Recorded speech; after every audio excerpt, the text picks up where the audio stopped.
Hi friends, நான் Janani. So என்னோட 4th trimester checklist video பார்த்துருந்தீங்கன்னா தெரிஞ்சிருக்கும். நான் வந்து நிறைய லேர்னிங்ஸ் இருக்கும், நிறைய விஷயங்களை நம்ம வந்து டே பை டே லேர்ன் பண்ணிகிட்டே வருவோம் அப்படின்ற மாதிரி சொல்லியிருந்தேன். ஸோ இன்ஃபேக்ட் அதை பற்றி செப்பரேட்டாக ஒரு வீடியோ பண்ணுவோம்லாம் நான் அப்போ ப்ராமிஸ் பண்ணியிருந்தேன். ஸோ அதோட தொடர்ச்சியாக தான் இன்றைக்கி வந்து ஒரு பேபியை கேர் பண்ணணும் அப்படின்னா அட்லீஸ்ட் இத்தனை நாள் நான் பார்த்த வரைக்கும் நான் என்னென்ன விஷயங்கள் கற்றுக்கிட்டேன், என்னென்ன விஷயங்கள்லாம் ரொம்ப புதுசாக இருந்தது, எந்தெந்த விஷயங்களை நம்ம ஃபோக்கஸ் பண்ணி கற்றுக்கணும் அப்படின்றத இன்றைக்கி வீடியோவில் நம்ம டீட்டெயிலாக பார்ப்போம்.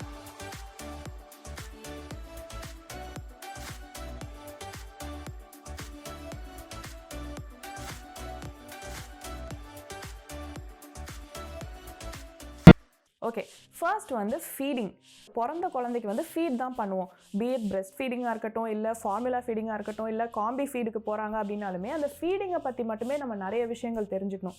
ஃபார் எக்ஸாம்பிள், எந்த பொசிஷனில் பேபியை ஹோல்ட் பண்ணி ஃபீட் பண்ணணும், இப்போ பிரெஸ்ட் மில்க் ஃபீடிங்னா எந்தெந்த டயத்தில் நம்ம ஃபீட் பண்ணணும், என்ன ஃபீடிங் ஸ்கெடியூல் ஃபாலோ பண்ணணும், சப்போஸ் லேட் ஆயிடுச்சுன்னா அந்த மில்கை வந்து நம்ம ஃபீட் பண்ணலாமா கூடாதா, இந்த மாதிரி நிறைய விஷயங்களை பிரெஸ்ட் ஃபீடிங் பெர்ஸ்பெக்டிவில் நம்ம தெரிஞ்சுக்கணும். இதே வந்து ஃபார்முலா ஃபீட், பாட்டில் ஃபீட் அப்படின்னா பாட்டில் ஃபீடுக்கு என்னென்ன மாதிரியான விஷயங்கள் இருக்குது, மார்க்கெட்டில் என்னென்ன ஆப்ஷன்ஸ் அவைலபிளாக இருக்குது, எதை எப்படி நம்ம வந்து ப்ரிப்பேர் பண்ணணும் அப்படின்ற மாதிரி நிறைய விஷயங்கள் இருக்குது. ஸோ ஒரு ஃபார்முலா ஃபீட்னா ஃபார்முலா மில்கை எப்படி ப்ரிப்பேர் பண்ணணும் அப்படின்றதே ஃபர்ஸ்ட் ஒரு லேர்னிங் தான். அடுத்து காம்பி ஃபீட் அப்படின்னு போயிட்டோம்னா எந்த டைமில் பிரெஸ்ட் மில்க் ஃபீட் பண்ணணும், எந்த டைமில் வந்து ஃபார்முலா ஃபீட் பண்ணணும், பேபி என்ன மாதிரி டிமாண்ட் பண்ணுறாங்க அதை நம்ம எப்படி மீட் பண்ணலாம் அப்படின்ற மாதிரி ஒரு சில லேர்னிங்ஸ் இருக்கும். அண்ட் இது எல்லாத்துக்கும் மேலே வந்து பம்ப் பண்ணி ஃபீட் பண்ணுறவங்க இருப்பாங்க. அதாவது பிரெஸ்ட் ஃபீடிங் தான், பிரெஸ்ட் ஃபீடிங் டைரெக்டாக ஃபீட் பண்ணாமல் பிரெஸ்ட் மில்கை பம்ப் பண்ணி ஃபீட் பண்ணணும் அப்படின்ற பட்சத்தில் பிரெஸ்ட் பம்பை எப்படி யூஸ் பண்ணணும், பிரெஸ்ட் பம்ப்னா என்ன, அதில் என்ன நடக்குது, அதோட ஆக்சசரிஸ் என்னென்ன, அதை எப்படி நம்ம யூஸ் பண்ணணும், எப்படி சேஃபாக ஸ்டோர் பண்ணணும் அப்படின்னு நிறைய விஷயங்கள் இருக்குது. ஸோ அதையெல்லாம் நம்ம வந்து தெரிஞ்சுக்கணும். அண்ட் அதே மாதிரி பாட்டில் க்ளீனிங். ஸோ பேபி பாட்டில்ஸில் என்னென்ன மாதிரியான ஆப்ஷன்ஸ் இருக்குது, பேபி பாட்டில்ஸை எப்படி மெயின்டைன் பண்ணணும், எப்படி க்ளீன் பண்ணி ஸ்டெரிலைஸ் பண்ணணும் அப்படின்றதே கொஞ்சம் டிஃப்ரெண்ட்டாக தான் இருக்கும். ஸோ அதுக்குன்னு ஒரு சில chemical free dish wash liquids or bottle wash liquids எல்லாம் அவைலபிளாக இருக்குது. ப்ரஷ் எப்படி யூஸ் பண்ணி நம்ம க்ளீன் பண்ணலாம், க்ளீன் பண்ண பாட்டில்ஸை எப்படி ஸ்டெரிலைஸ் பண்ணலாம், ஸ்டெரிலைசர் யூஸ் பண்ணி ஸ்டெரிலைஸ் பண்ணணும்னா ஸ்டெரிலைசரை எப்படி யூஸ் பண்ணணும், இந்த மாதிரியான விஷயங்கள்லாம் நம்ம லேர்ன் பண்ண வேண்டியிருக்கும். அடுத்து பார்த்தீங்கன்னா, ஒரு பேபியை நம்ம ஃபீட் பண்ணி முடிச்சதுக்கப்புறம் பர்ப் பண்ணுறது ரொம்பவே இம்பார்ட்டன்ட். ஸோ பேபிஸ் வந்து பார்த்தீங்கன்னா இந்த பிகினிங் ஃபேஸஸில் தான் எப்படி ஃபீட் பண்ணணும், எப்படி ஸ்வாலோ பண்ணணும் எல்லாமே கற்றுக்கிட்டு இருப்பாங்க. ஸோ ஆப்வியஸ்லி அவங்களுக்கு வந்து நிறைய கேஸ் ட்ராப் ஆகிறதுக்கு சான்சஸ் இருக்குது. ஸோ அதையெல்லாம் நம்ம எப்படி ரிலீவ் பண்ணி விடலாம், என்னென்ன மாதிரி பர்ப்பிங் பண்ணலாம், எந்த பொசிஷனில் வச்சு பர்ப் பண்ணலாம். சம் பீப்புள் வந்து டம்மி டைம்னு ஒன்று ஆப்ட் பண்ணுவாங்க. பேபியை வந்து அவங்களோட ஸ்டமக்கில் படுக்க, அதாவது குப்புற படுக்க வச்சு கொஞ்சம் டைம் அந்த பேபி அந்த மாதிரி ஸ்பெண்ட் பண்ணிச்சுன்னா ஆப்வியஸ்லி அந்த ப்ரெஷர்னால வந்து கேஸ் வெளியே வந்துடும். அப்படி பண்ணுறோம் அப்படின்னா டம்மி டைமுக்கு என்னென்ன மாதிரியான சேஃப்டி இது பார்க்கணும், நம்ம எந்த பொசிஷனில் பேபி படுக்க வைக்கலாம், இந்த மாதிரி ஒரு சில விஷயங்கள் இருக்குது. அடுத்தது பார்த்தீங்கன்னா, ஃபீட் பண்ணுறது மட்டும் இல்லாமல் பேபிஸ்க்கு ஒரு சில மெடிசன்ஸ்லாம் நம்ம கொடுக்க வேண்டியிருக்கும். ஃபார் இன்ஸ்டன்ஸ், இப்போ வெஸ்டர்ன் கண்ட்ரீஸில் இருக்க பேபிஸ்க்கெல்லாம் பார்த்தீங்கன்னா விட்டமின் டி வந்து சுத்தமாக இருக்காது. பிகாஸ் நமக்கு தான் தெரியுமே, சன்ஷைன் இருக்கக்கூடிய டைமே வந்து ரொம்ப லிமிட்டட் தான். அதனால் மோஸ்ட்லி பேபிஸ்க்கு நம்ம வந்து விட்டமின் டியை ட்ராப்ஸாக தான் கொடுக்க ஆரம்பிப்போம். ஸோ அந்த மாதிரி நம்ம கொடுக்க போகிறோம் அப்படின்னா விட்டமின்ஸ் எல்லாம் எப்படி வந்து பேபிக்கு நம்ம ஃபீட் பண்ணலாம். பேபிஸ்க்கு வந்து ஸ்வாலோ பண்ணக்கூடிய பேராசிட்டமால் மாதிரி டேப்லெட்ஸ் கொடுக்க மாட்டாங்க. அதை வந்து அவங்களோட பட்டில் நம்ம வச்சிடணும், அது வந்து கரைஞ்சு உள்ளே போய் அதோட வேலையை பண்ணும். ஸோ இந்த மாதிரியான டேப்லெட்ஸை நம்ம எப்படி பேபிக்கு கொடுக்கணும் அப்படின்றத நம்ம தெரிஞ்சுக்கணும். பேபிஸ் இப்போ தான் வந்து அவுட் சைட் வேர்ல்டோட ஒரு கான்டாக்ட்கே வந்திருப்பாங்க இல்லையா. ஸோ இந்த என்வாயன்மெண்ட்க்கு அவங்க அடாப்ட் ஆகிறதுக்கு ரொம்ப டைம் ஆகும். அப்போ வந்து அவங்களுக்கு ஸ்கின்ல ரேஷஸ் வரும், ட்ரைனஸ் வரும், இந்த மாதிரி நிறைய கண்டிஷன்ஸ் வரதுக்கு சான்சஸ் இருக்குது. ஸோ அந்த மாதிரி வருது அப்படின்னா ரேஷ் க்ரீம்ஸ் என்னென்ன நம்ம யூஸ் பண்ணலாம், மாய்ஸ்சரைசர் எப்படி யூஸ் பண்ணலாம், பேபிக்கு நம்ம அப்ளை பண்ணி விடணும்னா எப்படி அதை பண்ணலாம், இந்த மாதிரியான விஷயங்களை நம்ம தெரிஞ்சுக்கணும். இது எல்லாம் விட ரொம்ப இம்பார்ட்டன்ட் என்னென்னா பேபிக்கு டெம்பரேச்சர் செக் பண்ணுறது. ஸோ என்னோட மிட்வைஃப் என்ன சொன்னாங்க அப்படின்னா, நியூ பார்ன் பேபிஸ் பொறுத்த வரைக்கும் அவங்களோட டெம்பரேச்சரை ப்ரிசைஸாக நம்ம வந்து மெஷர் பண்ணணும்னா அவங்க பட்டில் தெர்மோமீட்டர் வச்சு தான் நம்ம பார்க்கணும் அப்படின்ற மாதிரி சொன்னாங்க. ஸோ அப்படி இருக்கும் பட்சத்தில் நம்மளே வீட்டில் வந்து தெர்மோமீட்டர் வச்சு செக் பண்ணணும்னா அது எப்படி செக் பண்ணணும் அப்படின்றதையும் நம்ம கற்றுக்கணும். நெக்ஸ்ட்டு பேபியோட ஸ்லீப். ஸோ பேபிஸ்க்கு வந்து ஸ்லீப் அப்படின்றது ரொம்பவே ஒரு இம்பார்ட்டண்ட்டான விஷயம். எவ்வளோ ரிலாக்ஸ்டாக கம்ஃபர்டபுளாக பேபிஸ் தூங்குறாங்களோ அவ்வளோ ஹாப்பியாக அண்ட் ஹெல்த்தியாக வளருவாங்க. அவங்கள தூங்க வைக்கிறது அப்படின்றது வந்து ஆப்வியஸ்லி அது ஒரு பெரிய டாஸ்க் தான். ஸோ என்ன மாதிரி விஷயங்கள்லாம் நம்ம வந்து ஸ்லீப் பொறுத்த வரைக்கும் தெரிஞ்சுக்கணும் அப்படின்னு பார்த்தீங்கன்னா, first of all bed. Baby வந்து செப்பரேட்டான பெட்டில் படுத்தாலும் சரி, உங்கள் கூடவே பெட் ஷேரிங் பண்ணாலுமே சரி, அவங்களுக்கு கம்ஃபர்டபுளான ஒரு பெட்டை நம்ம செட் பண்ணியிருக்கோமா. ஃபார் எக்ஸாம்பிள், இப்போ வெஸ்டர்ன் கண்ட்ரீஸ்லாம் மோஸ்ட்லி சில்லுன்னு இருக்கும் இல்லையா. ஸோ நம்ம பெட்டை முதல்ல ஹீட் பண்ணணும். அதுக்குன்னு வேறு ஆப்ஷன்ஸ் இருக்குது. Like hot water bottles use பண்ணலாம், ஹாட் வாட்டர் பேக்ஸ் யூஸ் பண்ணலாம், ஹீட்டிங் பிளாங்கெட்ஸ் யூஸ் பண்ணலாம். ஸோ இந்த மாதிரி ஒரு சில ஆப்ஷன்ஸ் எல்லாம் இருக்குது. அதே மாதிரி நம்ம குழந்தை வந்து வயிற்றுக்குள்ளே இருந்த வரைக்கும் நம்மளோட மூவ்மெண்ட்டில் அது வந்து ஒரு ராக்கிங் எக்ஸ்பீரியன்ஸ் பண்ணிகிட்டே இருந்திருக்கும். ஸோ அந்த மாதிரியான ஒரு என்வாயன்மெண்ட்டில் தூங்கி பழகுனனால தான் நம்ம வந்து குழந்தை பிறந்ததுக்கு அப்புறமும் தொட்டிலில் போட்டு ஆட்டுறது அப்படின்ற ஒரு இதவே நம்ம வந்து ஃபாலோ பண்ணிட்டு இருக்கோம். ஸோ எல்லா இடத்துலையுமே இந்த தொட்டில் வந்து ஒர்க் அவுட் ஆகுமா அப்படின்னு கேட்டிங்கன்னா கிடையாது. ஃபார் இன்ஸ்டன்ஸ் இப்போ எங்கள் வீட்டிலலாம் வந்து ஃபுல்லாகவே ஃபால்ஸ் சீலிங் தான், எங்கேயுமே நம்ம வந்து தொட்டில் போட முடியாது. ஸோ அப்படி இருக்கும்போது அதுக்கு ஆல்டர்னேட்டிவ் என்ன, ராக்கிங் சேர்ஸ் ஏதாவது இருக்கா, ஸ்விங் ஏதாவது நம்ம செப்பரேட்டாக வாங்கி வைக்க முடியுமா, இல்லை பேபிக்கு அந்த ஒரு ராக்கிங் எக்ஸ்பீரியன்ஸை கொடுக்கறதுக்கு நம்ம என்ன பண்ணலாம் அப்படின்ற விஷயங்களை பற்றி நீங்கள் கொஞ்சம் ரிசர்ச் பண்ணி தெரிஞ்சுக்கணும். அடுத்தது வந்து பேபியை ஸ்வாடில் பண்ணுறது. ஸ்வாட்லிங்கிறது ஒன்றும் இல்லை, பேபியை வந்து ஒரு கிளாத்தில் ஒரு டவலில் வச்சு நல்லா இறுக்கி கட்டி ஒரு முட்டை மாதிரி ஆக்கிடுவாங்க.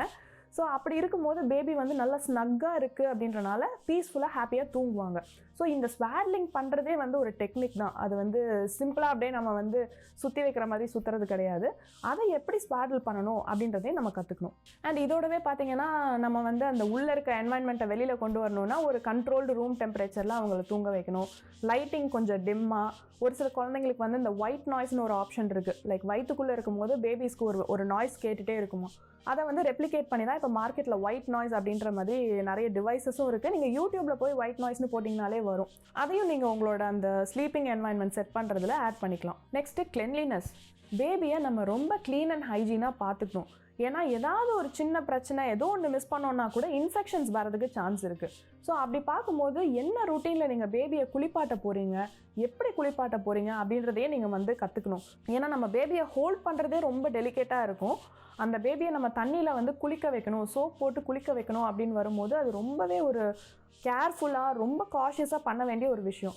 அதை எப்படி பண்ணணும் அப்படின்றத நீங்கள் லேர்ன் பண்ணிக்கிறது ரொம்பவே இம்பார்ட்டண்ட். நெக்ஸ்ட்டு டயப்பர் சேஞ்ச் பண்ணுறது அப்படின்றது வந்து அது ஒரு ஆர்ட்னு கூட நான் சொல்லுவேன். ஏன்னா நம்ம எவ்வளோ நீட்டாக எவ்வளோ பர்ஃபெக்டாக ஒரு டயப்பரை வந்து அவங்களுக்கு போட்டு விடுறோமோ அந்தளவுக்கு நம்ம பாட்டி ஆக்சிடென்ட்ஸும் சரி இல்லை பீஎன் பூ அதை வந்து ப்ராப்பராக க்ளீனாக நம்ம டிஸ்போஸ் பண்ணுறதுக்கு யூஸ்ஃபுல்லாக இருக்கும், ஹெல்ப்ஃபுல்லாக இருக்கும். அடுத்து பேபிஸோட க்ளோத்ஸ் எல்லாம் வாஷ் பண்ணுறது. அட்லீஸ்ட் ஒரு 6 monthsக்கு வந்து பேபிஸோட க்ளோத்ஸை கொஞ்சம் செப்பரேட்டாக நம்ம வாஷ் பண்ணுறது பெட்டர். ஏன்னா நமக்கு வந்து நல்ல மெச்சூர்டான ஒரு இம்யூனிட்டி சிஸ்டம் இருக்குது. பட் பேபிஸ்க்கு அப்படி கிடையாது. அவங்களோட சிஸ்டம்ஸ் எல்லாமே இப்போ தான் வந்து கொஞ்சம் கொஞ்சமாக வளர்ந்துட்டுருக்கு இல்லையா. அவங்களுக்கு ஏதாவது ஒரு சின்ன இன்ஃபெக்ஷன் மாதிரியான விஷயம், ஒரு சின்ன கிளென்லினஸ் இஷ்யூனால ஒரு இன்ஃபெக்ஷன் வருதுனாலுமே அதை ஹேண்டில் பண்ணுறதுக்கு அவங்க ரொம்ப சஃபர் பண்ணுவாங்க. ஸோ அவங்களோட க்ளோத்ஸை வந்து நம்ம அட்மோஸ்ட் கிளென்லினஸில் மெயின்டைன் பண்ணுறது இம்பார்ட்டண்ட்.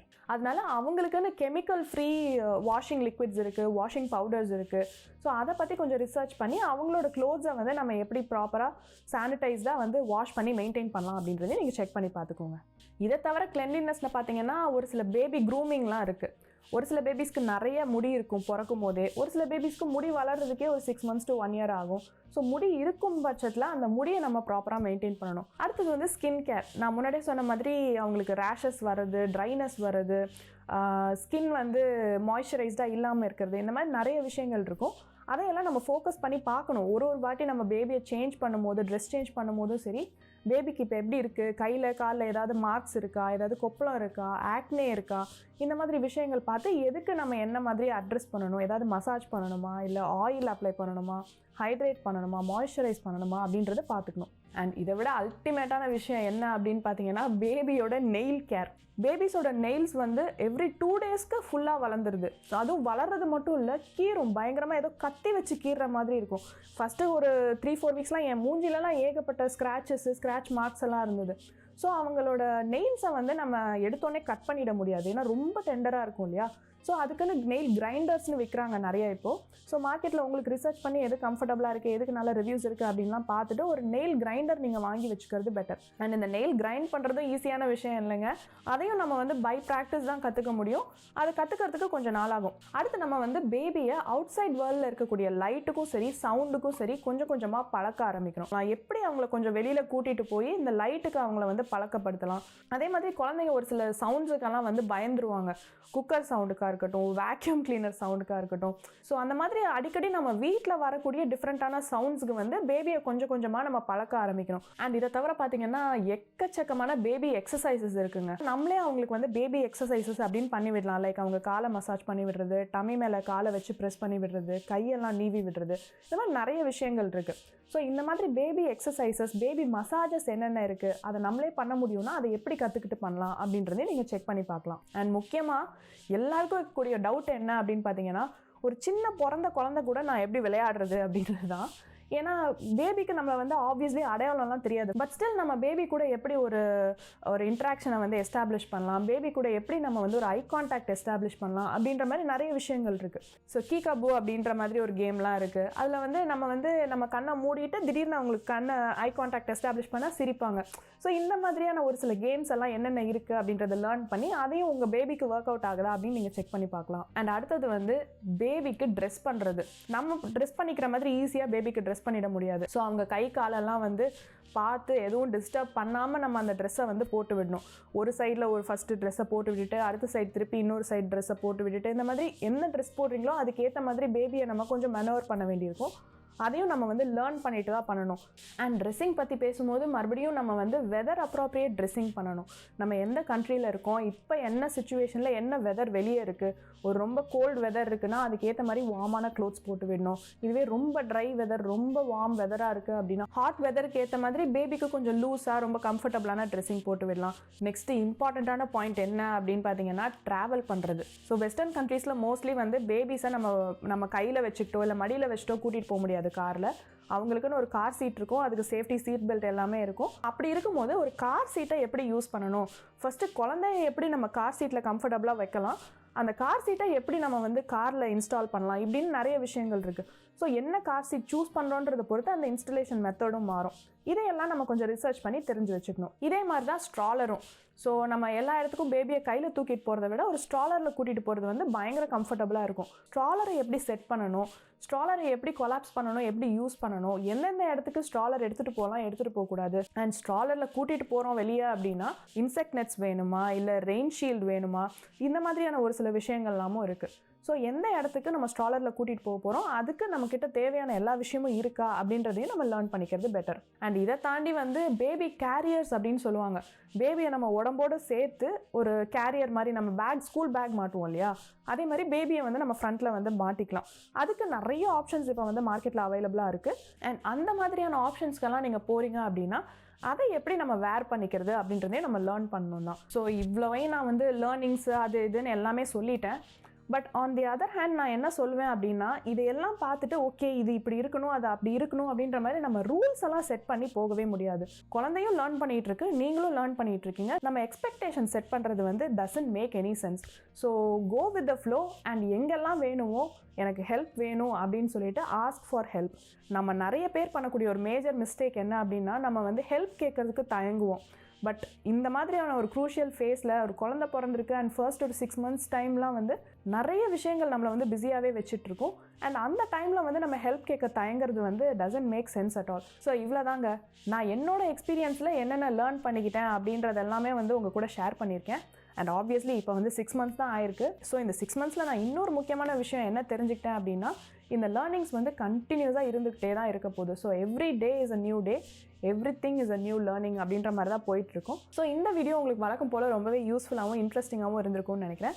உங்களுக்கு வீடியோ பிடிச்சிருந்ததுன்னா லைக் பண்ணுங்கள், உங்கள் ஃப்ரெண்ட்ஸ் அண்ட் ஃபேமிலிக்கு ஷேர் பண்ணுங்கள், அண்ட் மறக்காமல் நம்ம சேனலுக்கு சப்ஸ்கிரைப் பண்ணுங்கள். இதே மாதிரி இன்னொரு சூப்பரான இன்ஃபர்மேட்டிவான வீடியோவில் சீக்கிரமே நான் உங்களை வந்து சந்திக்கிறேன். அது வரைக்கும் சேஃபாக இருங்க, ஜாலியாக இருங்க, ஹாப்பி ப்ரெக்னன்சி.